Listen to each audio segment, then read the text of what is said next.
नमस्ते दोस्तों। इंडिगो ने हाल ही में अपने पायलट्स की सैलरी में एक बड़ा बदलाव किया है। लेकिन रुकिए, ये कहानी सिर्फ पैसों की नहीं है। ये कहानी है सुरक्षा की, एक बड़े संकट की, और उस संकट से निकलने की एक बहुत ही स्मार्ट स्ट्रैटेजी की। आज हम इसी पूरी गुत्थी को परत दर परत सुलझाएंगे। शुरू करने से पहले एक जरूरी बात, ये एनालिसिस सिर्फ एजुकेशनल मकसद के लिए है। इसे कोई भी इन्वेस्टमेंट एडवाइस ना समझें। कोई भी फाइनेंशियल फैसला लेने से पहले हमेशा अपने फाइनेंशियल एडवाइजर से सलाह जरूर ले। तो चलिए शुरू करते हैं। जरा सोचिए, दिसंबर 2025 का महीना है। एयरपोर्ट्स पर हजारों लोग फंसे हुए हैं। हर तरफ बस केओस और कंफ्यूजन का माहौल है। और भारत की सबसे बड़ी एयरलाइन के ज्यादातर जहाज जमीन पर खड़े हैं। ये कोई छोटी मोटी टेक्निकल गड़बड़ी नहीं थी। 5,000, जी हां, 5,000 से भी ज्यादा फ्लाइट्स कैंसिल हो चुकी थी। ये एक ऐसा ऑपरेशनल मेल्टडाउन था जिसने पूरे देश के हवाई नेटवर्क को हिलाकर रख दिया था। तो सवाल ये उठता है कि आखिर हुआ क्या था?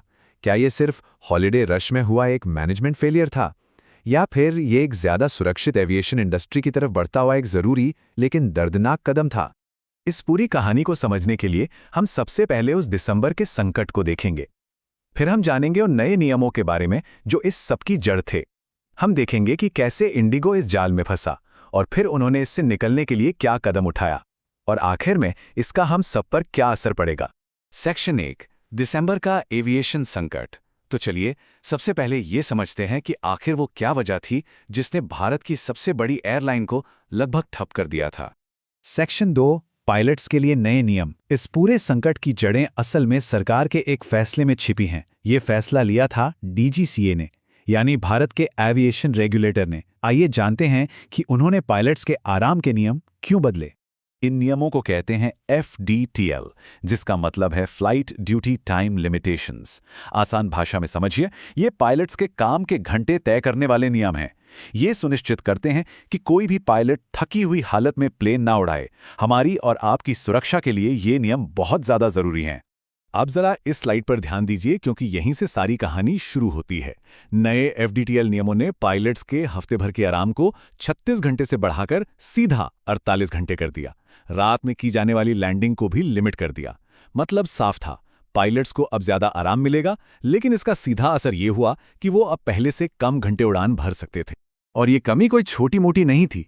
इन नए नियमों की वजह से एक पायलट के महीने भर के फ्लाइंग आवर्स में सीधे सीधे 10 से 15% की कटौती हो गई।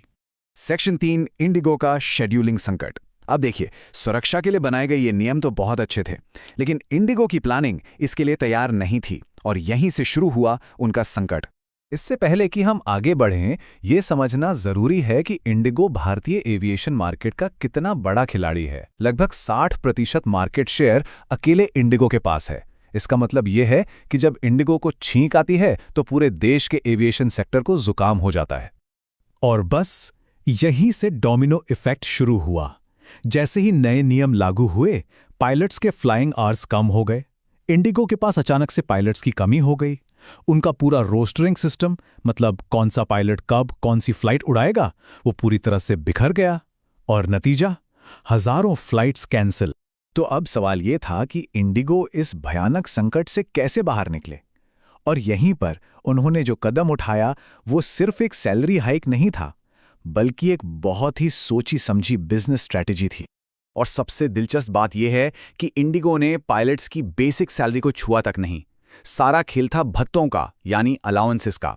उन्होंने कुछ खास तरह की ड्यूटीज को फाइनेंशियली अट्रैक्टिव बनाने के लिए अलाउंस का स्ट्रक्चर ही बदल दिया। जरा इस टेबल को देखिए। रात की उड़ानों के लिए भत्ता बढ़ा दिया गया, दूसरे शहर में रुकने यानी लेओवर का पैसा बढ़ा दिया। यहां तक कि टेल स्वैप के लिए भी एक नया अलाउंस शुरू किया। टेल स्वैप का मतलब है जब किसी पायलट को ऑपरेशनल वजहों से बीच रास्ते में ही प्लेन बदलना पड़ जाए। ये एक स्मार्ट मूव था, मुश्किल ड्यूटियों को पैसों से आकर्षक बनाना। इस रणनीति के पीछे का मकसद एकदम साफ था, उन मुश्किल रोस्टर्स को पायलट्स के लिए फाइनेंशियली फायदेमंद बनाना जिन्हें नए नियमों के तहत बनाना अब जरूरी हो गया था। इससे न सिर्फ पायलट्स का मोरल बूस्ट हुआ, बल्कि नौकरी छोड़ने वालों की संख्या को कम करने में भी मदद मिली। ठीक है, तो इंडिगो ने अपनी समस्या सुलझा ली, लेकिन इसका पूरे एविएशन सेक्टर पर और सबसे जरूरी हम जैसे आम यात्रियों पर क्या असर पड़ेगा? ये चार्ट असल में पूरी कहानी बयां कर रहा है। जब पायलट्स की सैलरी बढ़ेगी तो एयरलाइंस का खर्चा 10 से 15% तक बढ़ जाएगा। और जाहिर है इस खर्चे का कुछ हिस्सा लगभग 5 से 10% तक हवाई टिकट की कीमतों में बढ़ोतरी के तौर पर हम तक पहुंच सकता है। और इसका असर हर किसी पर होगा। एयर इंडिया, अकासा और स्पाइसजेट जैसी दूसरी एयरलाइंस पर भी इंडिगो जैसी सैलरी देने का दबाव बनेगा। एयरलाइंस के प्रॉफिट मार्जिन कम होंगे और यात्रियों को शायद थोड़ी ज्यादा कीमत चुकानी पड़े। ये पूरे इकोसिस्टम के लिए एक बड़ा बदलाव है। तो चलिए अब थोड़ा भविष्य की ओर देखते हैं। इस नई हकीकत का भारत में हवाई सफर के भविष्य के लिए क्या मतलब है? देखिए, ये एक लंबी दौड़ है। आने वाले सालों में पायलट्स की जबरदस्त भर्ती होगी, लेकिन इसके बावजूद 2027 तक पायलट्स की कमी बने रहने की आशंका है।